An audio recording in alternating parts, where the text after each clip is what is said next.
त्या दृष्टीतून आपण आपलं भांडलो तर राष्ट्रवादीचं नुकसान होतं. बसलाच म्हणजे झालंच तसं, वस्तुस्थिती आहे. मी तटस्थ राहिलो त्यामुळे आता काय, आणि मग तसं होऊ नये म्हणून मी आघाडी तोडली होती.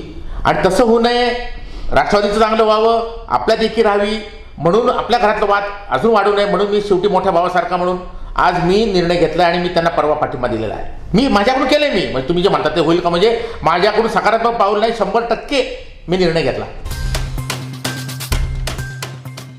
की चला हवा येऊ द्या असे कार्यक्रम नको, लकी ड्रॉ सारखे कार्यक्रम नको. अतुल बेनकेंनी जे शाश्वत काम केले हे अतिशय चांगलं आहे.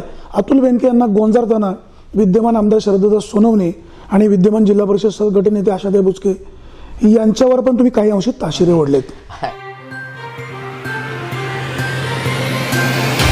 2019चा जुन्नरचा आमदार होण्यासाठी पक्षांनी काय करायला हवं?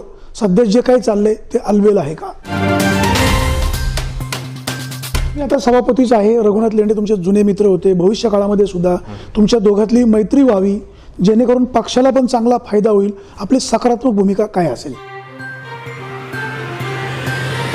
जर अतुल बेनके यांना उमेदवारी मिळाली तर तुमची व्यूहरचना कशी असेल?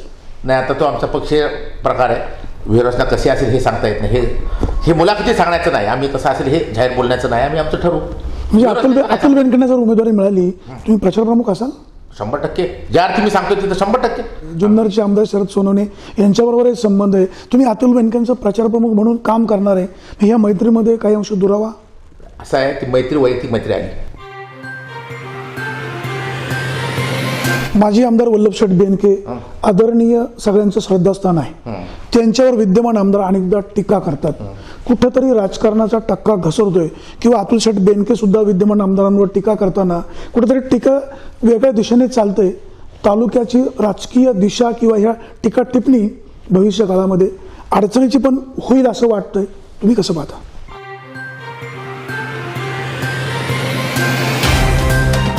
पुणे नाशिक रेल्वे चालू झाली नाही. बैलगाड्याचा प्रश्न लोंबकळत आहे. पुणे नाशिक बायपासचाही प्रश्न प्रलंबित आहे. विमानतळ तिकडं गेलं.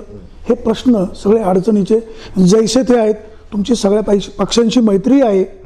राष्ट्रवादी काँग्रेसचा या विभागातला खासदार निवडून जावा असे पक्षप्रमुखांचे प्रयत्न पण आहेत. कसं पाहता? भाजप सरकारच्या या चुकीच्या धोरणाचा फटका विद्यमान खासदार शिवाजीराव डोळे यांना बसू शकतो?